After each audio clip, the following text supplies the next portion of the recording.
Good evening students, कैसे आप सब लोग। चलिए स्टार्ट करते हैं बीएड सेकंड ईयर का अधिगम के लिए आकलन असेसमेंट फॉर लर्निंग। यूनिट 4 है आपकी, सारे के सारे एमसीक्यू क्वेश्चन इंक्लूड हैं इसमें।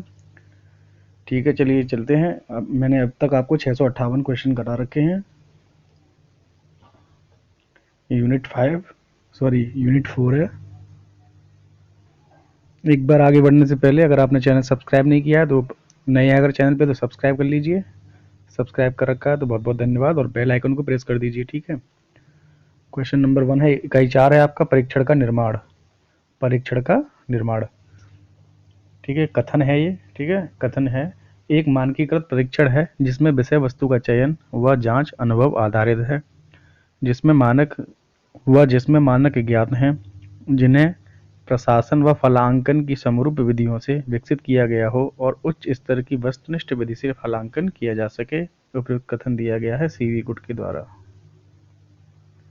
नेक्स्ट है आपका, किसने कहा कि मानकीकृत का तात्पर्य प्रतिक्रियाओं व कार्य प्रणालियों से जिनसे किसी परीक्षण के लिए मानकों के सेट का निर्माण किया जाता है। तो प्रयुक्त कथन है एएस रीवर का।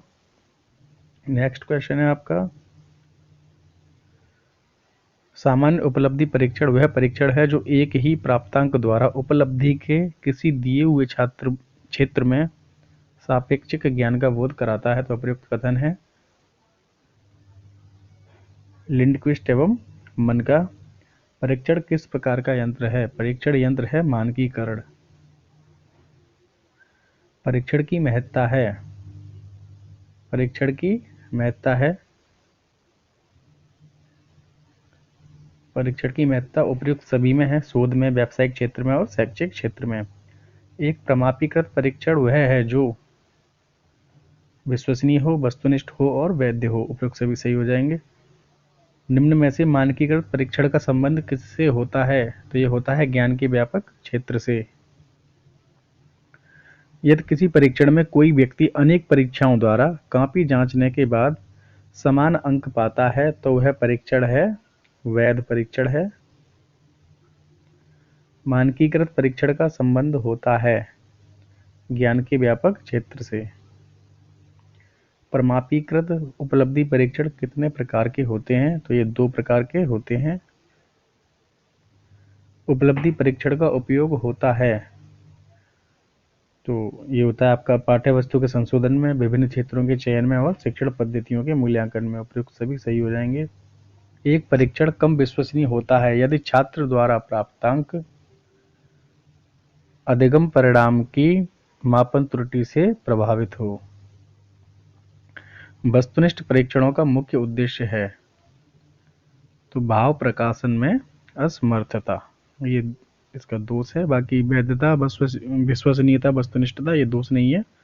ठीक है, बाकी आपका भाव प्रकाशन में असमर्थता ये इसका दोष है। नेक्स्ट क्वेश्चन है आपका, वस्तुनिष्ठता है उपकरण की का तकनीकी कसौटी। उपकरण का जन्म किस पहलू को मापने के लिए हुआ?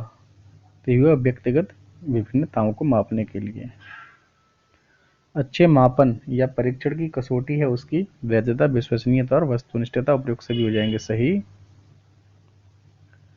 परीक्षण की व्यावहारिक विशेषताएं हैं, तो वस्तुनिष्ठता, मितव्ययिता और व्यापकता, ये उपयुक्त सभी सही हैं। पूर्व निश्चित आधार है, मानक एक पूर्व निश्चित आधार है। उपलब्धि गुणांक ज्ञात करने का सूत्र है, तो आपका पहला ही सही हो जाएगा, EQ बट्टा IQ गुणा 100। शैक्षिक गुणांक बट्टा बुद्धिलब्धि गुणांक मल्टीप्लाई बाई 100। एक अच्छे शोध उपकरण की पहचान किस आधार पर होती है? नेट 2016 का क्वेश्चन है ये। तो राइट आंसर हो जाएगा इसका प्रामाणिकता के साथ युक्त वैधता सूचकांक। एकांश विश्लेषण का मुख्य उद्देश्य है, राइट आंसर हो जाएगा ऑप्शन आ, एकांशों के कठिनता स्तर तथा विभेदक सूचकांक के बारे में महत्वपूर्ण सूचना प्रदान करना। नेक्स्ट क्वेश्चन है आपका, मनोवैज्ञानिक परीक्षण का निम्नतम उभयनिष्ठ हर है तो एकांश। एक अंश की कठिनता स्तर से तात्पर्य है एक अंश पर सफलता पाने वाले परीक्षार्थियों का प्रतिशत। एक उत्तम एकांश के लिए उसकी कठिनता स्तर कितनी होनी चाहिए? 0.50 होनी चाहिए।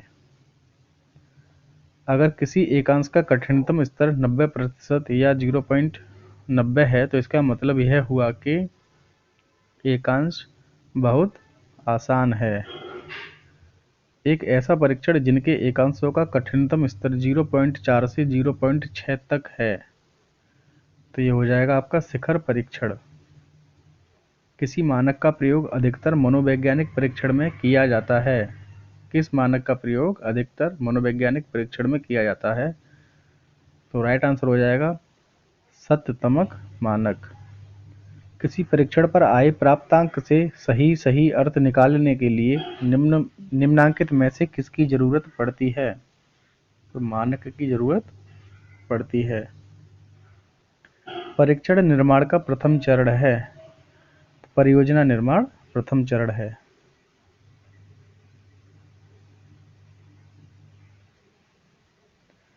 व्यवहारिक कारण से एक पूर्ण परीक्षण का मिलान होगा तो राइट आंसर हो जाएगा ऑप्शन सा, पूर्ण विषय वस्तु का प्रतिनिधित्व करने वाले उद्देश्यों के न्यायादर्श से। यदि दो विभिन्न समयों में निष्पादित परीक्षण से प्राप्त प्राप्तांकों में भिन्नता न हो तो परीक्षण में खाली स्थान होती है विश्वसनीयता।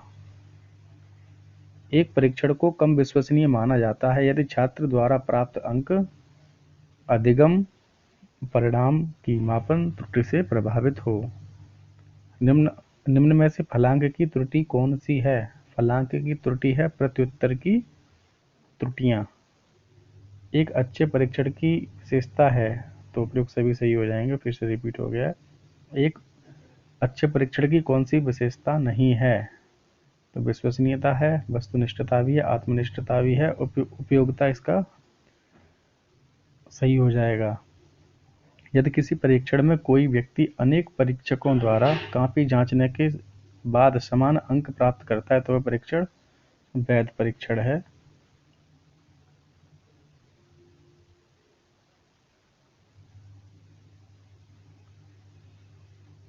ठीक है, इसमें दोनों ही हो जाएंगे। समान अंक करता है तो वैध भी है और विश्वसनीय भी है, दोनों ही सही हैं। इसमें थोड़ा दिया नहीं है, और बार दोनों होना चाहिए। विश्वसनीयता से अभिप्राय है, राइट आंसर हो जाएगा विश्वसनीयता से अभिप्राय है एक समान अंक प्राप्त करना। ठीक है, तो एक समान अंक प्राप्त करता है तो वह विश्वसनीय है। ठीक है, एक समान अंक प्राप्त करना विश्वसनीयता ही होगा उसका। ठीक है, दोनों दिए हैं, वैध भी दिया है, विश्वसनीय भी दिया है, तो विश्वसनीयता के साथ जाएंगे। मूल्यांकन के परिणामों की स्थिरता का मापन उनकी विश्वसनीयता से कम होता है। अनुसंधान में एक सामान्य परीक्षण में प्राथमिकता दी जाती है प्रयोगों को, विश्वसनीयता को और वस्तुनिष्ठता को। उपयुक्त सभी हो जाएंगे, राइट आंसर।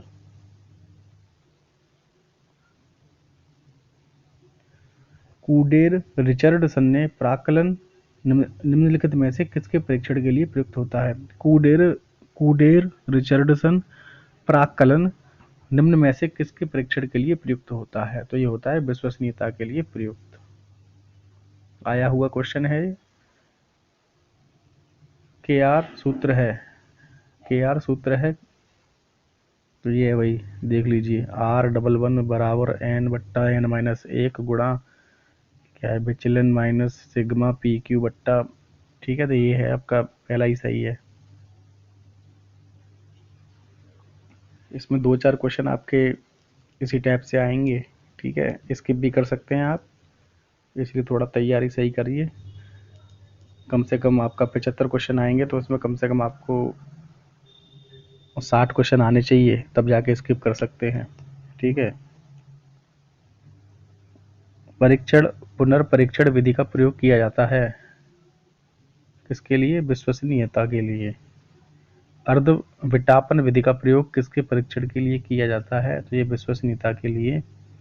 गुणात्मक अनुसंधान अभिकल्प में आंतरिक विश्वसनीयता का अर्थ है अंतर पर्यवेक्षण विश्वसनीयता। मिलान करना है अब ये, तो इसका मैं आंसर बता दे रहा हूँ। आंसर इसका बा है।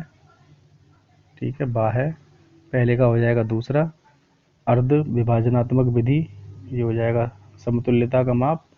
और आपका दूसरे का तीसरा है, ये इसका है एक समान स्वरूपों से परीक्षण पुनः परीक्षण, तो स्थायित्व और समतुल्यता का माप। और कुडर रिचर्डसन का हो जाएगा पहला, आंतरिक एकरूपता का माप। और अंत निर्धारक विश्वसनीयता का हो जाएगा निर्धारकों के मध्य समानता की मांग। नेक्स्ट आपका मिलान करें, ये भी मिलान आ गया आपका। ये भी मिलान आ गया है आपका। इसका राइट आंसर है ऑप्शन दा। तो ऑप्शन दा में दिया हुआ है आपका पहले का दूसरा, यानी कि आंतरिक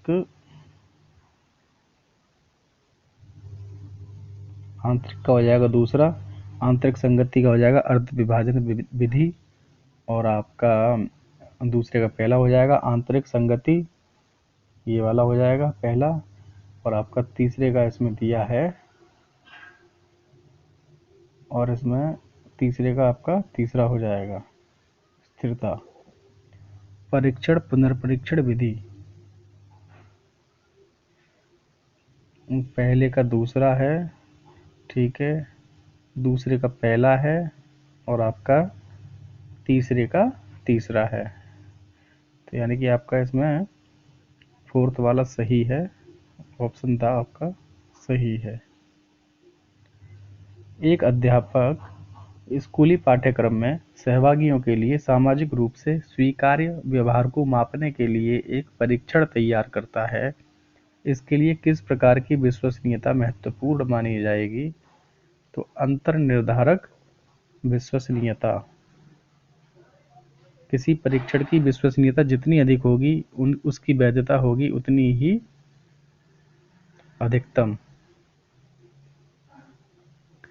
बच्चों के सामाजिक व्यवहार के किसी अध्ययन में निम्न में से कौन सी विश्वसनीयता महत्वपूर्ण है? तो अंतर मूल्य निर्धारक महत्वपूर्ण है। किसी प्रश्नावली की विश्वसनीयता निर्धारित करने के लिए निम्न में से कौन सी विधि उपयुक्त है?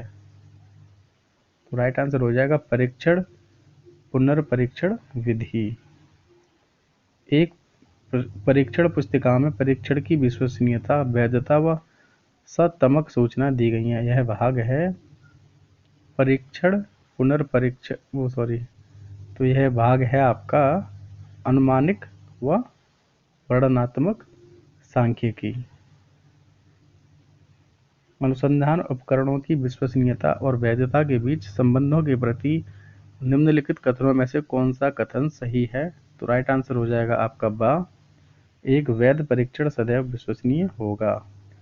विश्वसनीयता गुणांक ऋणात्मक नहीं हो सकता क्योंकि इसका राइट आंसर हो जाएगा ऑप्शन सा। तो ऑप्शन देख लेते हैं डायरेक्ट इसका। यह परीक्षण का स्वयं से सहसंबंध होता है।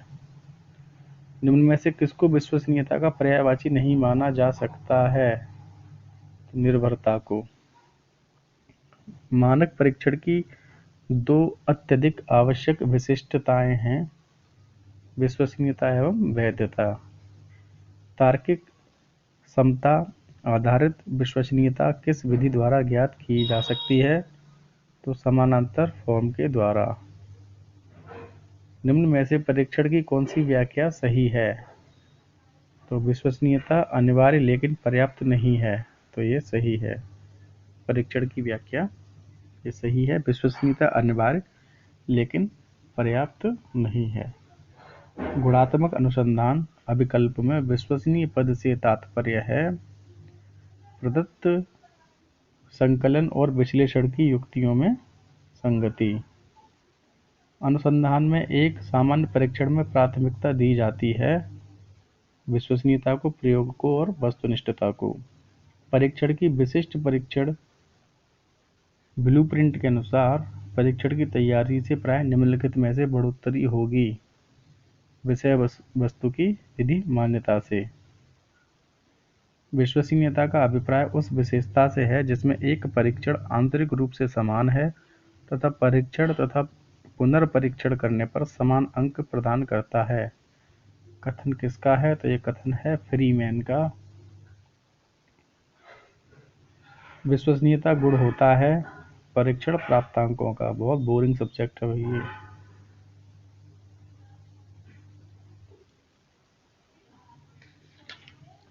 परीक्षण की वैधता से तात्पर्य है कोई परीक्षण कितनी शुद्धता तथा सार्थकता से किसी बालक की योग्यताओं का आकलन करता है। वैधता के प्रकार हैं तो उपयुक्त सभी प्रकार हैं।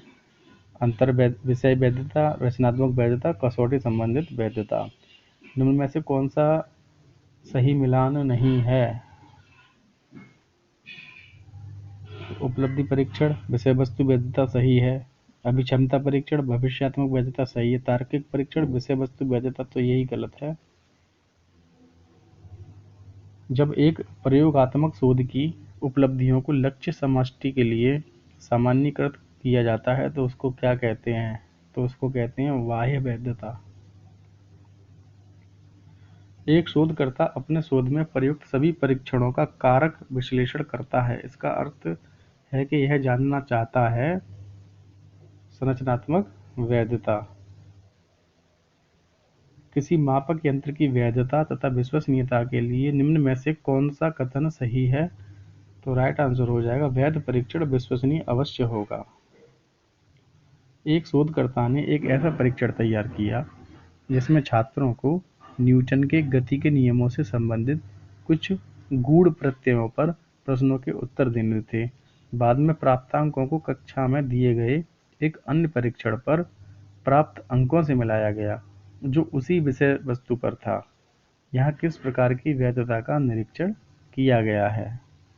तो कंस्ट्रक्ट वैधता। मिलान करें, मिलान आ गया तो इसका ऑप्शन सा है। इसका ऑप्शन सा है राइट। इसका ऑप्शन है सा है सही, यानी कि पहले का बी ऑप्शन देख लेते हैं। पहले ये वाला सही है ऑप्शन, ठीक है। तो इसको देखते हैं क्या है भाई, मिलान करें।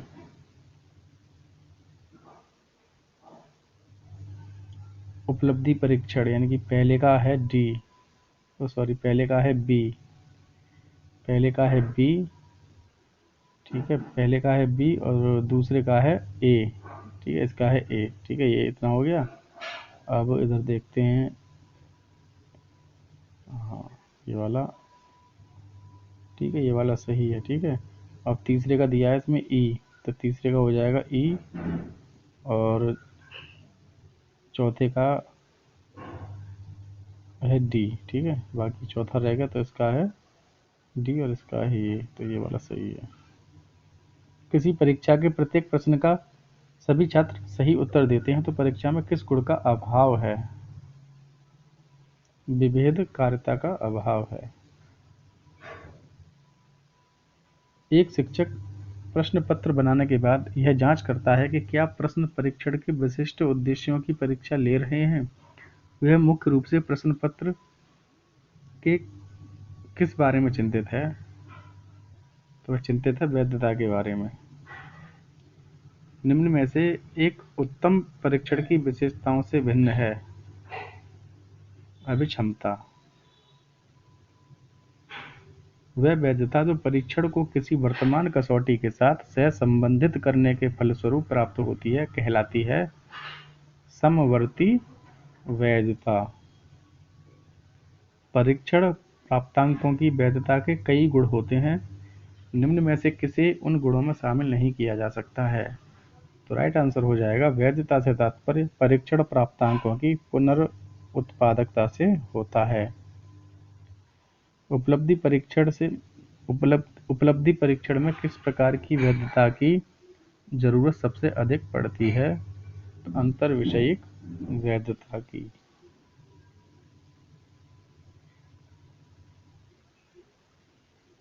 भविष्यवाणी वैधता एक प्रकार की है, क्या है?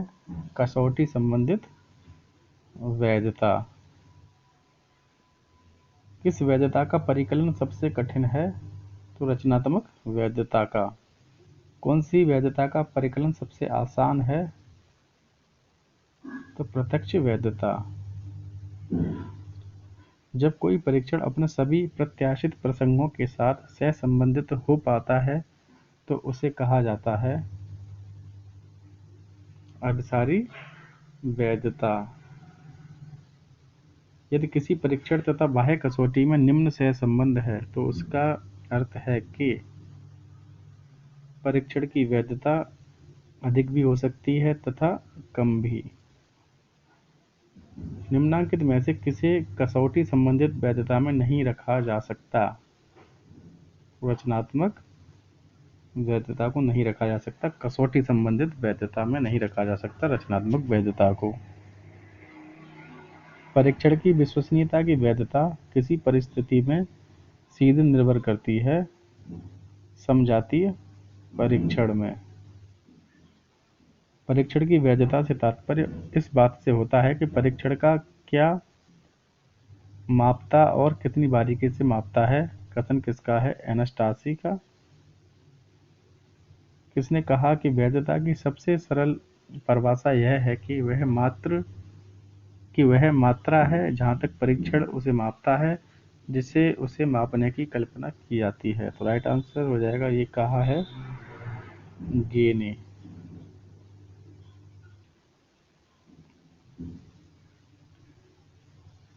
अंतर्विषयक वैधता के लिए अनिवार्य है एकांश वैधता और प्रतिदर्शन वैधता। संरचना वैधता को यह भी कहा जाता है कारण वैधता और शील गुण वैधता दोनों। बहुविध वैधता को किसने विकसित किया? कैंपबेल तथा किस्के ने विकसित किया।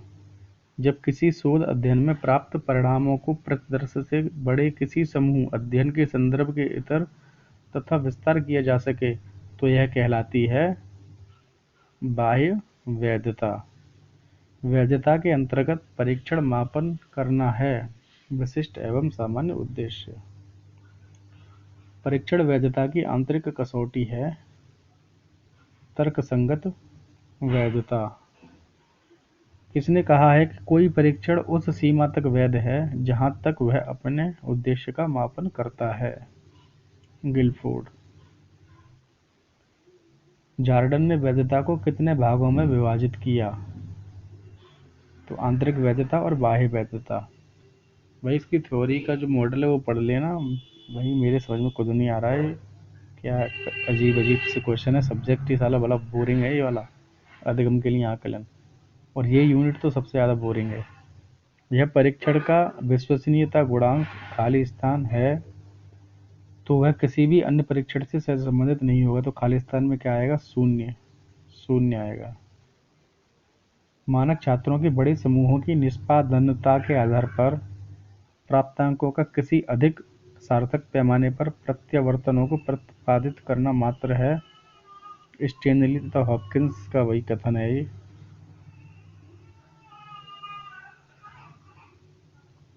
नेक्स्ट है आपका मानक के प्रकार है। मानक कितने प्रकार के होते हैं? तो मानक भाई आपके होते हैं 4 प्रकार के।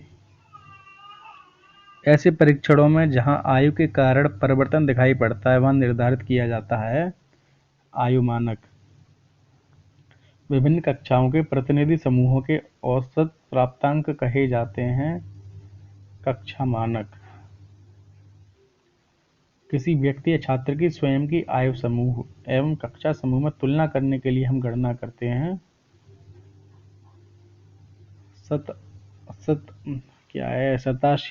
शतांशीय मानक की।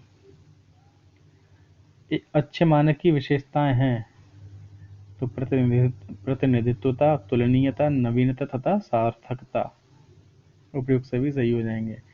निम्न में से फलांक की त्रुटि कौन सी है? फलांक की त्रुटि है प्रत्युत्तर की त्रुटियां। फिर से रिपीट हो गया। टी अंक का सूत्र है ये सूत्र है भाई, टी बराबर 50 + 10 bracket start x minus M bracket close बट्टा विचलन, क्या है, सिग्मा है, विचलन है, क्या है, ठीक है भाई, ये ही सूत्र है, बी वाला देख लीजिए आप। मैकाले ने 1922 में जिस विधि को विकसित किया वह 12 स्कोर कहलाती है, इसका प्रचलित नाम क्या है?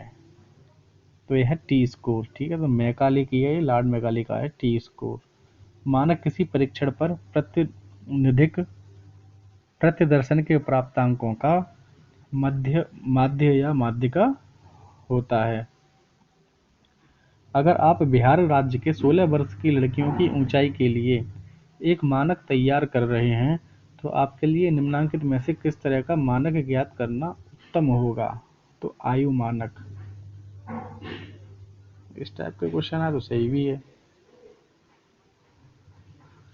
मानक प्राप्तांक का माध्य हमेशा 0 होता है। आयु मानक का निर्माण निम्न में से किसके लिए उपयुक्त होता है? तो ये होता है वैसे सील गुण जिनमें व्यक्ति की उम्र बीतने के साथ साथ एक क्रमबद्ध परिवर्तन आता है। किसने कहा यदि विश्वविद्यालय शिक्षा में हमें किसी एक सुधार को प्रस्तावित करना है तो वह परीक्षा में ही संभव होगा? शिक्षा आयोग ने कहा है। किसके द्वारा प्रस्तावित किया गया कि प्रत्येक छात्र का प्रारंभिक कक्षा से ही संकलित गणना कार्ड होना अत्यंत आवश्यक है? ये कहा है यूजीसी ने, यूनिवर्सिटी ग्रांट कमीशन यानी विश्वविद्यालय अनुदान आयोग। 9 अक्षरीय अंक स्तर का प्रस्ताव किसने दिया? 9 अक्षरीय, तो ये दिया था हिल्ले ने दिया।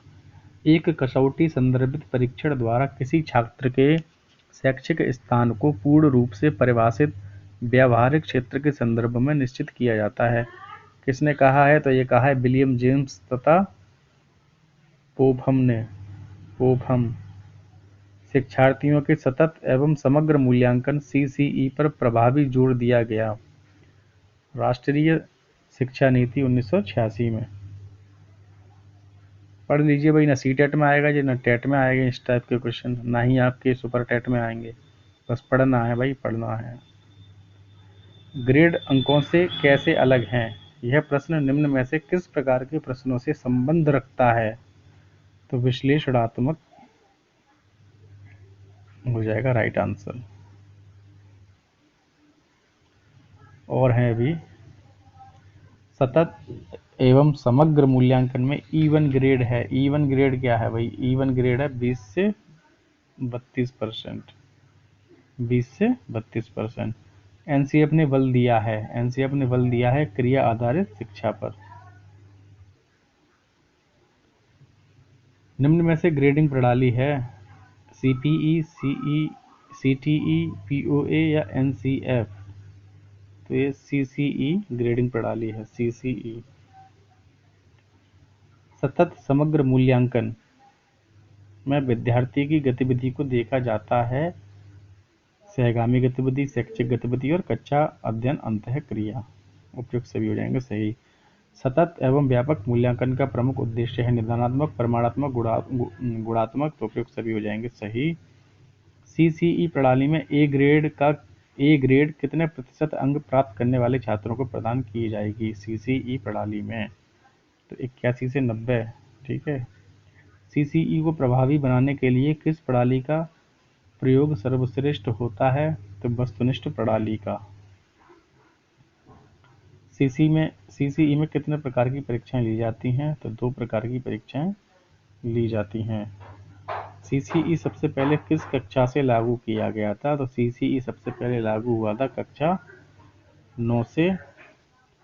सीबीएसई ने किस वर्ष 10वीं की बोर्ड परीक्षा से सतत एवं समग्र मूल्यांकन प्रणाली लागू कर दी थी यानी कि सीसीई तो ये लागू कर दी थी 2010-11 में, सेशन 10-11।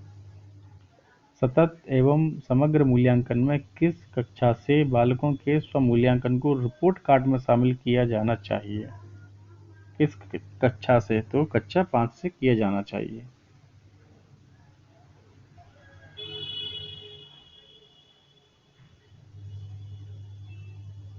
सतत एवं समग्र मूल्यांकन में कुल कितने फॉर्मेटिव जांच का प्रावधान है? 4 फॉर्मेटिव जांच का प्रावधान है। सीसीई प्रणाली में कुल कितने समेटिव असेसमेंट किए जाएंगे? तो 2 असेसमेंट किए जाएंगे। सीसीई प्रणाली में द्वितीय समेटिव जांच कब की जाएगी? तो ये मार्च में की जाएगी। सीसीई का पूरा नाम क्या है? सतत एवं समग्र मूल्यांकन।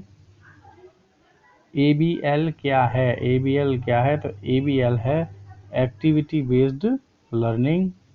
सीसीई में मूल्यांकन के आधार पर बालकों को कितने ग्रेड में बांटा जाता है? 5 ग्रेड में बांटा जाता है। ग्रेड प्रणाली के भाग हैं अंकपरास, ग्रेड, ग्रेड अंक या उपयुक्त सभी। तो उपयुक्त सभी ग्रेड प्रणाली के पार्ट हैं अंकपरास, ग्रेड और ग्रेड अंक। निम्न में से कौन सा कथन बहुग्रेड शिक्षण प्रणाली के सहमति नहीं रखता के साथ? निम्न में से कौन सा कथन बहुग्रेड शिक्षण प्रणाली के साथ सहमति नहीं रखता है? तो विद्यार्थियों की आयु एवं योग्यता के आधार पर समान होना। सीसीई प्रणाली में सी ग्रेड कितने प्रतिशत अंक प्राप्त करने वाले छात्रों को प्रदान किया जाता है? तो ये किया जाता है 41 से 50। सीसीई प्रणाली किसने घोषित की? तो ये की थी, दोनों ने मिलकर की थी, मानव संसाधन विकास मंत्रालय और केंद्रीय माध्यमिक शिक्षा। और बाद दोनों हो जाएंगे सही। नेक्स्ट क्वेश्चन है आपका, सीसीई प्रणाली के उद्देश्य हैं। सीसीई प्रणाली के उद्देश्य हैं, तो ये उपयुक्त सभी उद्देश्य हैं, जैसे बोधात्मक, क्रियात्मक एवं भावात्मक कौशलों का विकास, अध्यापन और अधिगम की प्रक्रिया को छात्र केंद्रित बनाना, निदान और उपचार के साथ साधन प्रदान करना। तो सीसीई तो टॉपिक सही है, ठीक है, सीसीई का टॉपिक सही है। परीक्षा के स्थान पर सतत और व्यापक मूल्यांकन गुणवत्ता मूलक शिक्षा के लिए अधिकतम उपयुक्त, क्योंकि इसमें ऑप्शन था हो जाएगा सही। तो सतत मूल्यांकन, सतत एवं व्यापक मूल्यांकन है सीईई। तो संज्ञानात्मक क्षेत्र का मूल्यांकन किया जाता है, सह संज्ञात्मक क्षेत्र का मूल्यांकन किया जाता है और मूल्यांकन सतत एवं व्यापक क्षेत्रों का होता है। इसमें शिक्षा के साथ साथ इसके जो सह संज्ञानात्मक क्षेत्र होता है, एक्स्ट्रा करिकुलर एक्टिविटीज होती हैं, खेल वगैरह जो भी होते हैं, शिक्षा के साथ साथ उस सारी चीज़ों का इसमें मूल्यांकन किया जाता है। इसीलिए इसका नाम है सतत और व्यापक मूल्यांकन या सतत समग्र मूल्यांकन, इस टाइप से कहते हैं या सीसीई बोलते हैं, ठीक है। चलिए भाई, चैनल पर नए हो तो प्लीज़ चैनल को सब्सक्राइब कर लीजिए। कल मिलते हैं इसका पार्ट बोल लीजिए, यूनिट बोल लीजिए, इकाई बोल लीजिए, इकाई 5, पार्ट 5, भाग 5, सांख्यिकी, बीडी 202, अधिगम के लिए आकलन। कल ये हो जाएगा फिनिश, ठीक है। चलिए मिलते हैं नेक्स्ट वीडियो में, तब तक के लिए धन्यवाद, नमस्कार, शुभ रात्रि।